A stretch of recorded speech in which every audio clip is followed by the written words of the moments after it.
Сегодня наш разговор пойдет о жизни, проектах, интересах, будущем азербайджанской диаспоры в России. Но, безусловно, этот вопрос неотделим и от более широкого, более общего контекста.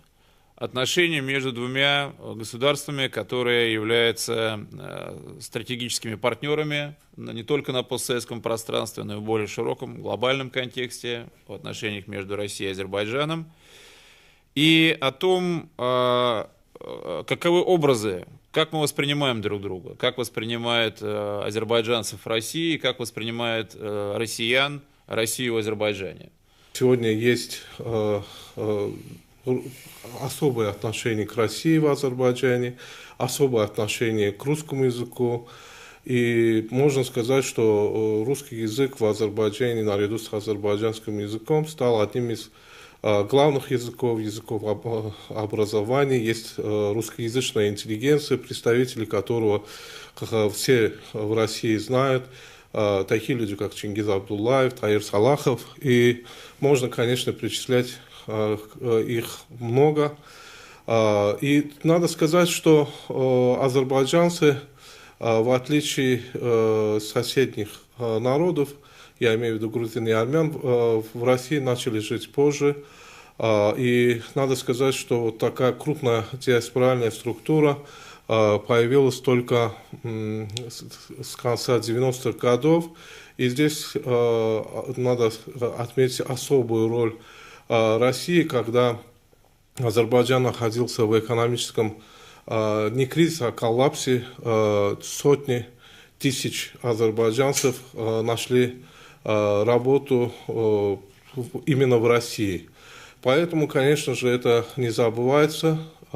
И сегодня в самом Азербайджане живут самая большая русская диаспора, если по сравнению сравнить это с Грузией и Арменией. Если в Армении на сегодняшний день живет около 3000 русских, в Азербайджане живет более 150 тысяч русских. Сегодня в Азербайджане во всех высших учебных заведениях есть русский сектор. Сегодня в Азербайджане издаются такие газеты, как «Зеркало», «Эхо», которые самые читаемые газеты. Это не то, что дань к чему-то, это просто естественное состояние, естественное присутствие русского языка и русских в Азербайджане. Сегодня каждый азербайджанец знает, что из себя представляет Россия, и каждый азербайджанец знает город Москву, который является для многих это не столица какого-то иностранного государства, а что-то родное. И это естественно, потому что Москва была столицей 70 лет всего Советского Союза.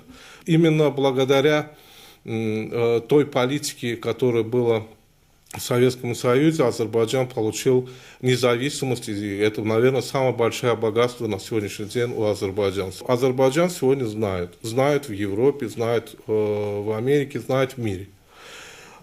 Конечно же, сегодня, если брать весь молодежь России, наверное, и вообще все население России, конечно же, нельзя сказать, что вот представители граждан России или представители русского народа, они также хорошо знают Азербайджан и Баку, как знают сами азербайджанцы Москву и Россию. Когда проводили мы первый наш круглый стол, посвященный теме Россия, россияне, да, уровень идентификации, кем считают себя граждане России, русскими, татарами, украинцами, азербайджанцами или, прежде всего, россиянами. В выступлении одного из спикеров прозвучало такое мнение, что существует некий поколенческий разрыв между старшим и средним поколением из стран постсоветского пространства, тем, кому сейчас где-то 35-40 и старше лет, которые хорошо знают и представляют вот эту совместную жизнь в рамках бывшего Советского Союза, которые хорошо знают реалии России, которые прекрасно понимают менталитет, ценности, многие хорошо знают русский язык, и младшим поколением, которые многие родились уже после распада Советского Союза, у которых меньше точек коммуникации так сказать, с теми их сверстниками, кто живет в России, и у которых нет такого знания, такого интереса к России. Вот можно ли сказать, что в азербайджанской молодежи проявляется вот этот синдром? Или же можно сказать, что старшее поколение передает более молодым вот эти свои знания и интерес к российской реальности? В 2008 году, наверное, все присутствующие знают, в России была создана организация АМОР, которая была поддержана молодежными министерствами обеих стран, Министерством молодежи Азербайджана и Министерством молодежи и спорта Российской Федерации на то время. И основная задача нашей организации была, значит, поддержка в правильной интеграции нашей молодежи в то общество, в то сообщество, где они учатся, где они проживают. И, на мой взгляд, достаточно серьезная, значит, задача, значит, выбрать правильную позицию. На сегодняшний день мы замечаем даже тенденцию ассимиляции. То есть молодежь иногда даже чувствует себя больше русским, чем азербайджанцем.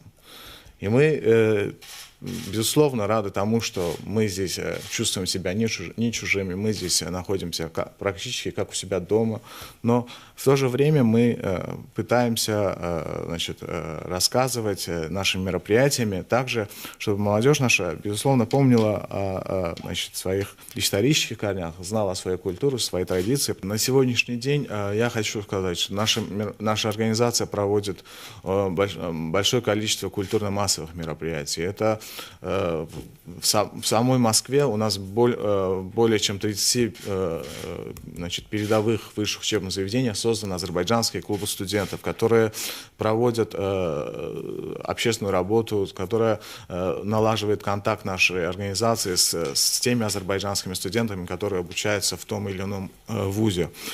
Наша организация имеет более 70 представительств в регионах Российской Федерации. Безусловно, основная цель – это привлечение, и задача стоит так, чтобы в наших проектах, в наших мероприятиях участвовали российские студенты. Да, я и хотел уточнить именно вопрос. А как вы добиваетесь того, что привлекаете российскую аудиторию? Потому что ни для кого не секрет, что некоторые в разных диаспорах мероприятия превращаются как бы между собойчики для самих себя, что, мне кажется, абсолютно неправильно. Абсолютно не годится этот формат, потому что мы сами говорим, сами слышим. То есть у нас даже есть такая пословица или как бы сказание. Но мы избегаем этого. Мы избегаем, потому что и есть хорошая как бы возможность для этого. Мы, допустим, ежегодно проводим турнир по мини-футболу за Кубок Гейдара Алиева. То есть это учредила председатель организации Лейла Алиева, она имела на это право. И в турнире на сегодняшний день практически в каждой команде, у нас уже 32 команды. В команде, если там 6 игроков, то 2 из них как минимум русские.